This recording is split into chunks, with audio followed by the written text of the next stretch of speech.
जनाब, इस वीडियो के माध्यम से हम आप सभी के लिए आरपीएस 06 2022 की जो एलिजिबिलिटी है उसके लेटेस्ट कमेंट और रिप्लाई आपको लेके आए हैं। एक खास सीरीज।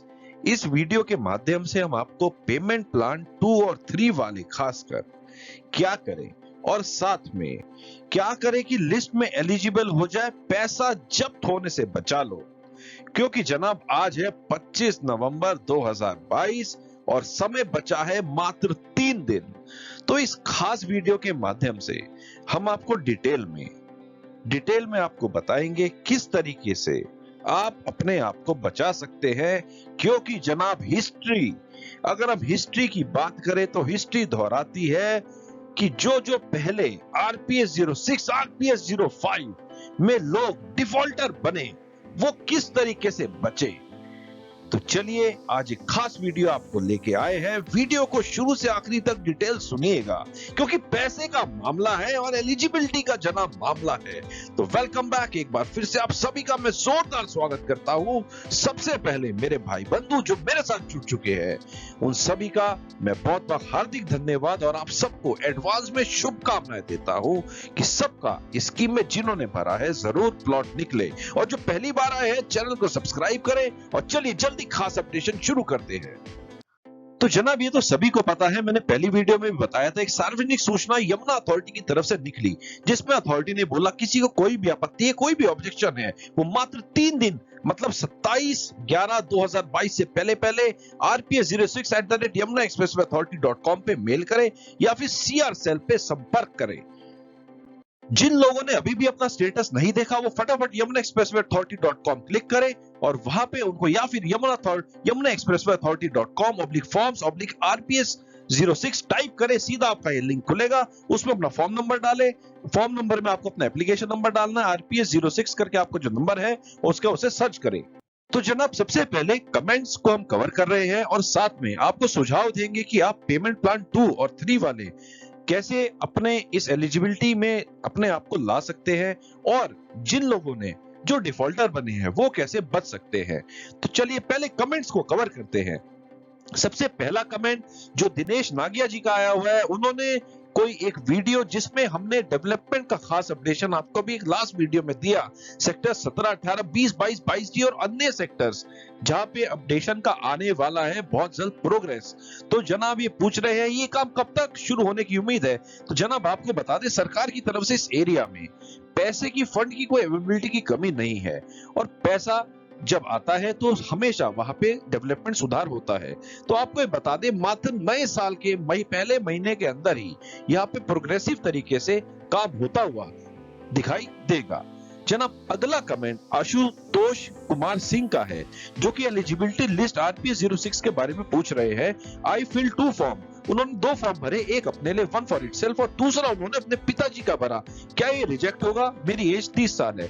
देखिए जनाब अगर आपने ध्यान से सुनिएगा, अगर आपने फॉर्म 2 भरे हैं और उसमें किसी में भी एक में आपने अपने फादर को को एप्लीकेंट बना दिया है, को एप्लीकेंट का मतलब होता है आप जॉइंट में प्रॉपर्टी लेना चाह रहे हैं, तो अगर आपने ऐसा किया है तो डेफिनेटली फॉर्म आपका रिजेक्ट होगा और आप रिमार्क्स में भी आपका एज पर जो क्लॉज नंबर है अथॉरिटी की तरफ से रिमार्क में आपको शो हो रहा है तो मींस आपका 101% फॉर्म आपका रिजेक्ट होना है और आपका पैसा जमा किया हुआ दोनों के दोनों फॉर्म रिजेक्ट होंगे और आपका पैसा हो जाएगा जब्त। अगर आपने ये नहीं किया, आपके फादर ने अलग भरा है, आपने अलग भरा है, आप मेजॉरिटी में आते हैं, 18 साल से ऊपर है और आपकी एक फैमिली एक तरह से अलग कंसीडर होती है, तो जनाब आप इसमें अप्लाई बिल्कुल कर सकते हैं और आपके फादर भी अप्लाई कर सकते हैं। शर्त ये है आपका इससे पहले ना अथॉरिटी की तरफ से कोई प्लॉट निकला हो ना फ्लैट निकला हो यमुना अथॉरिटी का। अगर वो भी शर्त आपके पास है, निकला हुआ है या आपने रीसेल में लिया हुआ है तो ना भरे, आप पहले ही इसके लिए सरेंडर के लिए अप्लाई कर सकते हैं। वो सब मैं भी लास्ट में आपको इस वीडियो में बताने वाला हूं। तो चलिए आपको खास अपडेशन मिल गया होगा। दूसरा, हाउ टू चेक एलिजिबिलिटी। अगर आपके पास ईमेल नहीं है विद एप्लीकेशन। जनाब ये तो बहुत गलत बात है, हमने आपको पहले भी बताया था कि आप इन चीजों का अपने पास स्टोर करके रखें। पैसे का मामला है, मजाक नहीं है, छोटा अमाउंट नहीं है, 100 200 500 1000 नहीं है, आपका लाखों में पैसा जनाब जमा हो रहा है। तो आपको इसकी ईमेल या एप्लीकेशन नंबर तो रखनी चाहिए। अभी इस तरीके के कमेंट और भी हैं, तो चलिए इसको नेक्स्ट कमेंट में हम कवर करते हैं।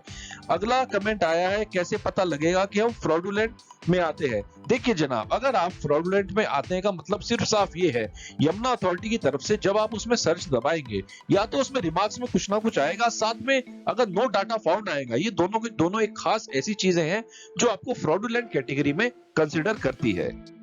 अगला कमेंट जो एसोसिएशन है हुडा सेक्टर की, कोई 77 से 57, उनका कमेंट आया है, कुछ लोगों के नाम नहीं है लिस्ट में, जिन लोगों के नाम बैंक से फाइनेंस करा था वो क्या करे प्लीज बताएं। तो जनाब अगर नहीं है मींस उनका नो डाटा फाउंड आ रहा होगा, तो किसी ना किसी वजह से बैंक की तरफ से उनके फॉर्म फॉरवर्ड नहीं हुए होंगे अथॉरिटी में नेम कंसिडर होने की वजह से। उसके बहुत बड़े बड़े कारण हो सकते हैं, एलिजिबिलिटी का हो सकता है या किसी और कोई अन्य कारण हो सकता है, कोई कमी हो सकती है जो किसी भी तरीके की उस टाइम पे फॉर्म सबमिट करते वक्त ये उन्होंने पूरी नहीं की या कोई डॉक्यूमेंट उन्होंने मिसमैच दिया है। तो जनाब इसके लिए आप सबसे पहले जल्दी से जल्दी बैंक में संपर्क करें और अपना डाटा अपडेट कराएं। तो इसके लिए आप आईसीआईसीआई बैंक में अपना जाएं, जहां पे आपने फॉर्म सबमिट करा था, सिर्फ आपको उसी ब्रांच में जाना है, किसी अन्य ब्रांच में ना जाएं।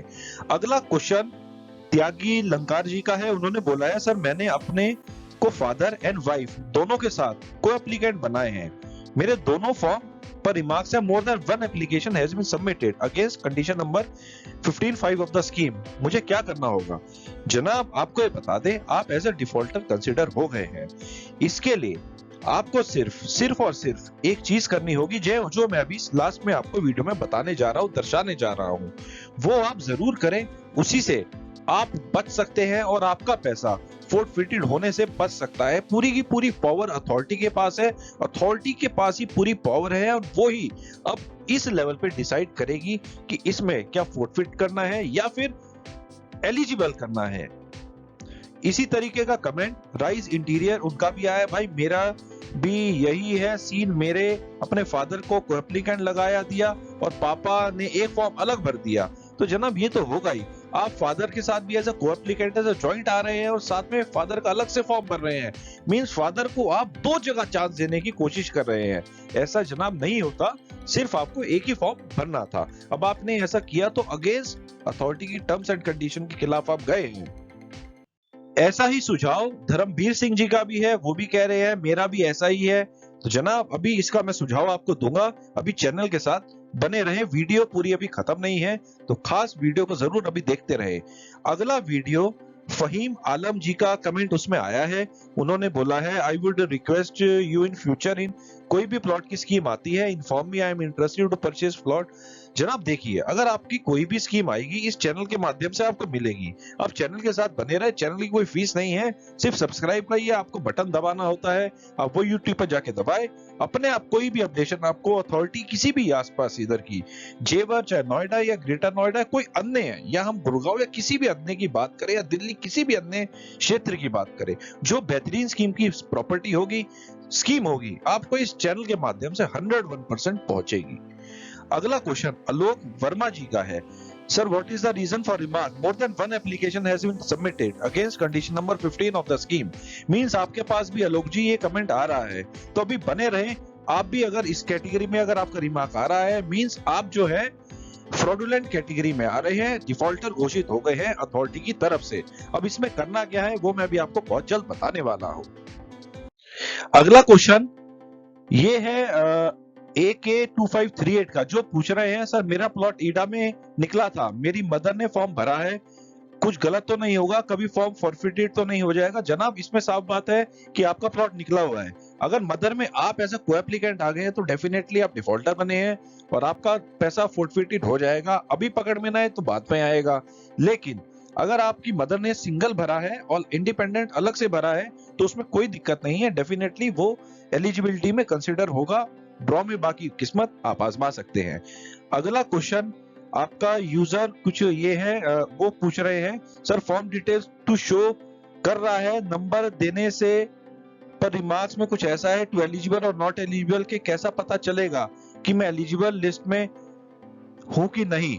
सब फॉर्म डिटेल्स टू शो कर रहा है नंबर डालने से, पर रिमार्क्स में कुछ नहीं दे रहा है।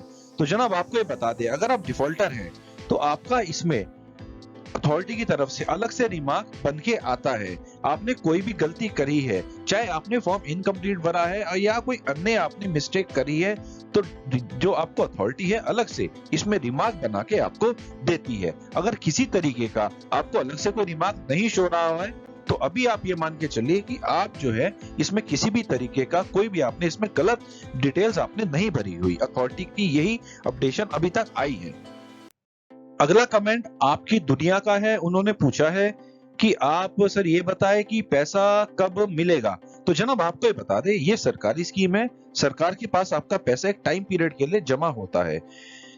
आपको पता है, सभी को पता है, 16 दिसंबर 2022 इसकी डेट है। और एज पर एलिजिबिलिटी जो क्लॉज, जो इनकी टर्म्स एंड कंडीशन आरपीएस 06 2022 की थी, मात्र 30 दिन के अंदर आपको जिस दिन ड्रॉ होगा उस दिन से 30 दिन के अंदर पैसा आपको मिल जाएगा। तो मोटा मोटा हम माने जी हाँ, 16 दिसंबर है तो मतलब जनवरी के मिड में आपको पैसा मिलना चाहिए। तो आप ये मानिए आपको जनवरी के लास्ट वीक से पहले 101% अथॉरिटी की तरफ से आपके खाते में जो आपने फॉर्म में डिटेल भरी है, अपना bank account number, IFSC code, अपना ब्रांच नेम, उसी पे आपको पैसा आपका वापस होगा। वो आप जरूर चेक कर ले, क्रॉस चेक कर ले कि किसी ने वो अकाउंट नंबर गलत ना भरा हो। अगर गलत भरा है तो उसके लिए भी आप समाधान कर सकते हैं। मैं जो भी मेल आईडी आपको बता रहा हूं, rps06@yamunaexpresswayauthority.com पे आप अलग से मेल डालें जल्दी से और उसको आप अपना करेक्ट करा सकते हैं। अगला जो कमेंट है वो क्राफ्टर योगिता का है। वो बोल रही हैं सर फॉर्म नंबर नहीं है, कैसे निकाल सकते हैं। तो आपको ये बता दें, देखिए जब भी आप रजिस्ट्रेशन करते हैं तो रजिस्ट्रेशन करते वक्त आपका यूजर आईडी पासवर्ड आता है। यूजर आईडी पासवर्ड दो माध्यम से आता है। सबसे पहला आपके मोबाइल पे, दूसरा माध्यम आपकी मेल आईडी पे। या आप उसको अपने मोबाइल पे देखें या आप अपनी मेल आईडी पे देखें। अगर मेल आईडी पे आप एक्सेस नहीं कर पा रहे, अपने मोबाइल पे देखें, वहां कहीं ना कहीं आपको मिलेगा। आपका एप्लीकेशन नंबर आपको जरूर रिफ्लेक्ट होगा। अगर वो किसी भी तरीके से आपको नहीं मिल पा रहा तो आप इसके पास आपकी दो, फिर उसके बाद आपकी स्टेजेस, दो वेज निकलते हैं। सबसे पहला, आप बैंक से अगर आपने लोन लिया है तो बैंक में जाके आप इस चीज को खंगाल सकते हैं, अपना नाम बाय नेम आप इसे सर्च करा सकते हैं। दूसरा ऑप्शन, आपको आखिरी जो ऑप्शन है वो है आपकी अथॉरिटी। आपको अथॉरिटी में जाना पड़ेगा। अथॉरिटी के सीआर सेल में जाके आप अपना बाय नेम, अपना फॉर्म के बारे में डिटेल अपना निकलवा के आप उसको जो है फाइनल, फिर आप अपनी डिटेल्स उसको चेक कर सकते हैं। जनाब एक और कमेंट फहीमा आलम जी का आया है जिसमें उन्होंने कहा है सर मैंने कोई फॉर्म नहीं भरा है, क्या अब भर सकते हैं। तो जनाब आपको ये बता दें, समय बहुत ही बलवान और बहुत ही महत्वपूर्ण होता है, उसकी कीमत को समझिए। जब समय होता है, जब समय आता है किसी भी चीज के लिए, चाहे वो स्कीम हो या कुछ भी हो, आपको उसकी वैल्यू समझनी चाहिए। इस समय ये स्कीम क्लोज हो चुकी है। जब स्कीम आती है आप हमेशा अपडेट रहे, चाहे हमारे चैनल या किसी अन्य चैनल के साथ जुड़े रहें, ताकि आपको खास अपडेशन चैनल के माध्यम से मिलते रहे। फ्री ऑफ कॉस्ट होता है, कोई आपको अलग से कोई खर्चा तो सब्सक्रिप्शन का देना नहीं होता। तो चलिए, आप आगे की जो भी आपके पास आएगा वो मैं लेटेस्ट अपडेशन आपको देता रहूंगा। आप चैनल के साथ सब्सक्राइब कर लीजिए। अगला कमेंट तरुण गौर जी का है।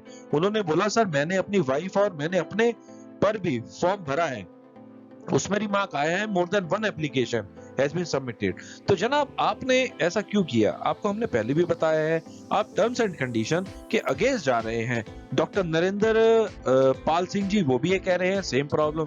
इसका मतलब बहुत दिग्गज लोगों ने, बहुत, मैंने आपको वैसे भी बताया है, ऑलमोस्ट अराउंड हजारों में 5000 के आसपास कुछ ऐसे लोग डिफॉल्टर्स आ रहे हैं जिन लोगों ने क्या कहते हैं गलतियों की वजह से, या हम कहें मोर देन वन एप्लीकेशन जो लोगों ने सबमिट करी है, उन लोगों ने अपना पैसा फ्रीज या हम कहें फोर्टफिटेड करने के लिए ये चीजें बनाई हैं। लेकिन अब फाइनली हम बात करेंगे कि आप इसमें कैसे बच सकते हैं। अच्छा, इसके बाद ये भी कह रहे हैं कि मैंने अपना मेल कर दिया है, फॉर्म एक्सेप्ट कर लो और दूसरा कैंसिल कर दो। वेरी गुड, ये आपने बहुत अच्छा किया है। चलिए अब इसका और एक दो चीजों को और इसमें डिटेल में थोड़ा सा भी चलते हैं। एक ये है आपके Hardik Sharma ji, sir did you get any mail from them, same issue what to do. तो आपको ये बता दे, जब भी आप मेल करेंगे उसका आपको सुझाव और जवाब जरूर आएगा। समय लगता है, आएगा जरूर। उसके बाद एक ये है प्रखम मिश्रा 7587, वो कह रहे हैं उनको भी ये रिप्लाई आया है, ईमेल उन्होंने किया है, I have the same issue. अगला क्वेश्चन पवन जोशी जी का है, जिन्होंने बोला कि सेक्टर 22A में उनका फ्लैट निकला था, वो उन्होंने सरेंडर कर दिया, क्या मैं एलिजिबल हूं? जनाब, अथॉरिटी सिर्फ आपको एक बार किस्मत आजमाने का मौका देता है, चाहे फ्लैट या प्लॉट। ऑलरेडी ब्राउचर की टर्म्स एंड कंडीशन में है, एक बार भी अगर आपको अलॉटमेंट है तो आप इस स्कीम के लिए एलिजिबल नहीं है। अगर आपने अप्लाई कर दिया है फिर भी प्लॉट में, तो सरेंडर के लिए इसको तुरंत भर दे। कैसे करना है मैं भी आपको सब बताने जा रहा हूं, लेकिन अभी फिलहाल के लिए वीडियो के साथ बने रहें। अगला क्वेश्चन आपका जो आया है वो क्वेश्चन है आपका could you please share the number of ईडा कस्टमर केयर। तो जनाब, आप सिर्फ और सिर्फ rps06@yamunaexpresswayauthority.com पे जाएं और उनको राइटिंग में अपना सुझाव जो भी आपको करना है वो करें।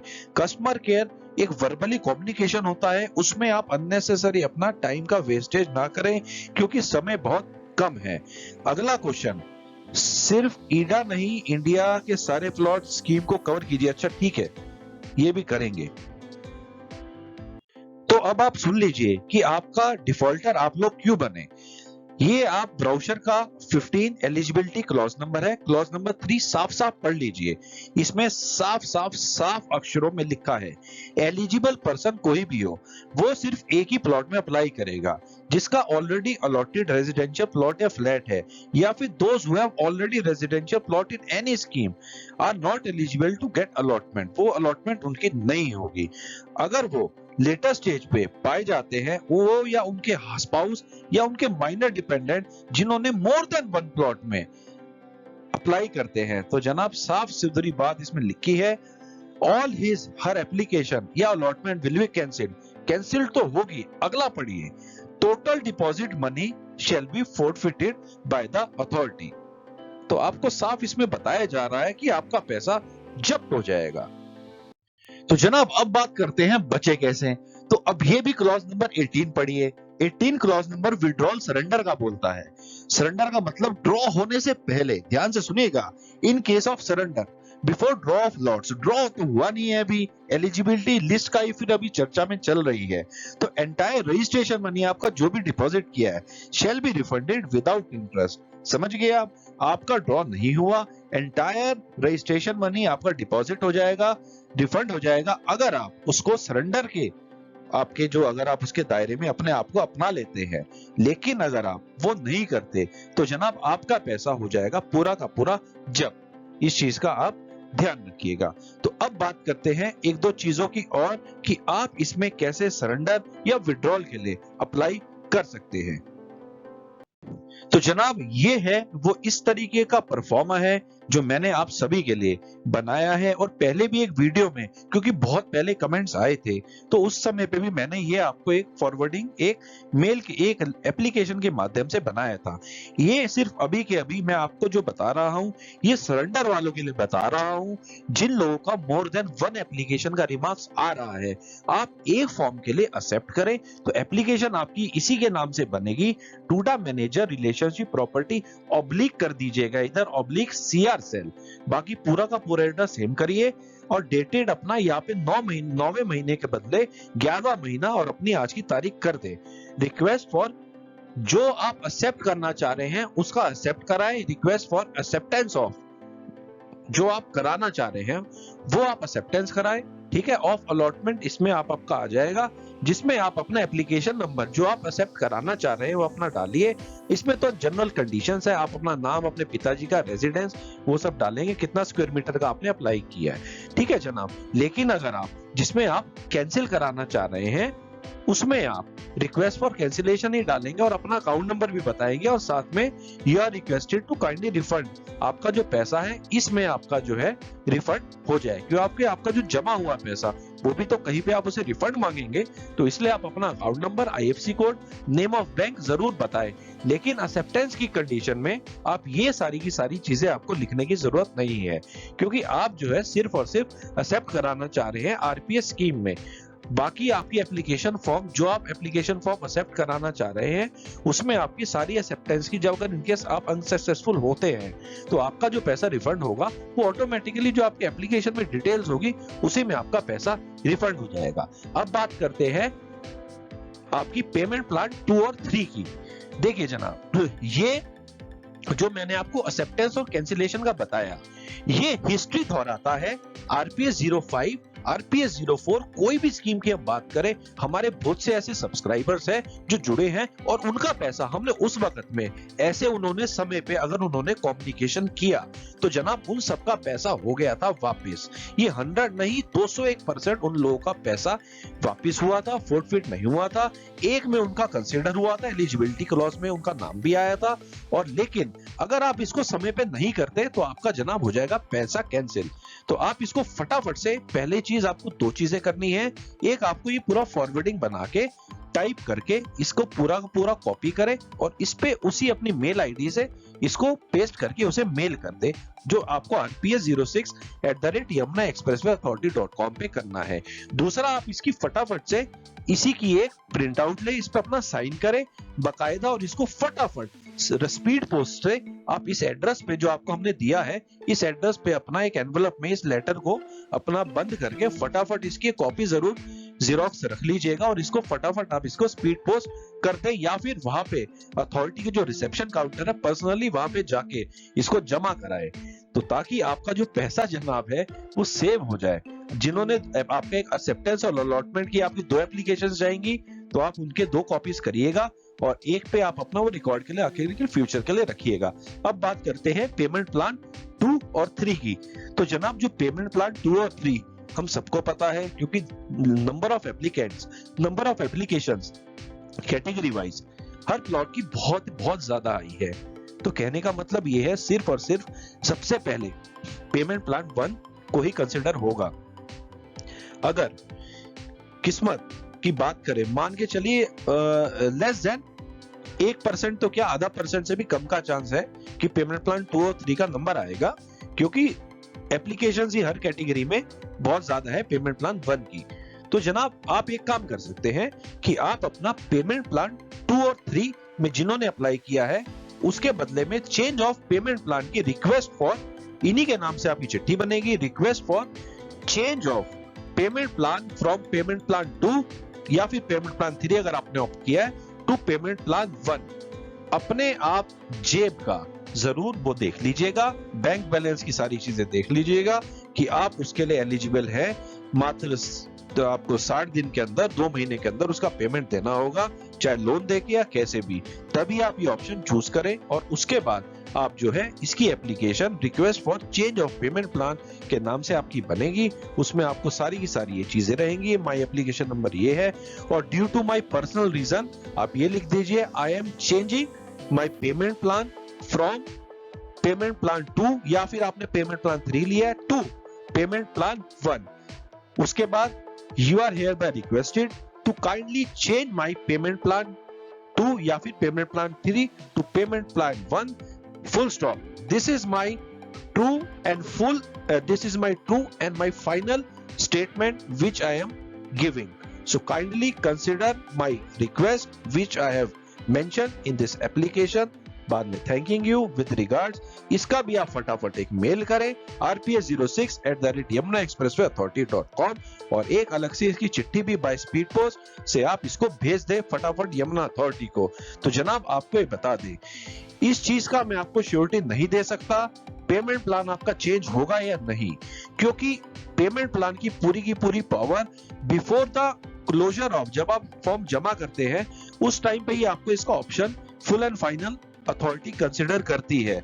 लेकिन जब आप उसको एक बार सबमिट कर देते हैं तो पूरी पावर अथॉरिटी के पास आ जाती है। अब पूरी पावर अथॉरिटी के पास है, वो या तो आपका फॉर्म कंसिडर करेगी पेमेंट प्लान 2 से पेमेंट प्लान 1 या पेमेंट प्लान 3 से पेमेंट प्लान 1 में, या तो नहीं करेगी। बाकी जनाब हमने आपको सजेशन देना था, ये आपको दे दिया, लेकिन आगे के लिए आप सतर्क रहे। तो उम्मीद करता हूं ये खास वीडियो आप सब तक पहुंच गई होगी। वीडियो पसंद आए तो लाइक करिए, किसी भी तरीके का कमेंट करिए, इस चैनल के साथ जुड़े रहे। हमारी मनोकामना और हमारी इच्छा सिर्फ और सिर्फ यही है कि मेरा भाई बंधु जो भी मेरे साथ जुड़ा है वो हमेशा ऊंचाई के स्तर पे हमेशा रहे, कभी भी अपने पैरों से डगमगाए नहीं। यही हमारी इच्छा मनोकामना और हमारे को बस यही आप सबसे इतना जो प्यार सम्मान मिलता आया है और मिलता रहेगा, इसी आशाओं के साथ मैं अपनी वीडियोस डे बाय डे आपको डिलीवर करता रहा हूं और करता रहूंगा। उम्मीद करता हूं आप सब मेरे को इतना प्यार सम्मान जो देते रहे हैं वो देते रहेंगे। अभी फिलहाल के लिए दीजिएगा इजाजत। वीडियो पसंद आए तो जरूर अपने चाहने वालों तक शेयर करें, ताकि जो भी कोई इंसान, जो भी कोई वो व्यक्ति जिन्होंने इस फॉर्म में भर दिया है और उसको इसकी नॉलेज नहीं है, उस तक वो जागरूकता पहुंच पाए। अभी दीजिएगा इजाजत, एक खास वीडियो के साथ मिलते हैं। गुड बाय, धन्यवाद।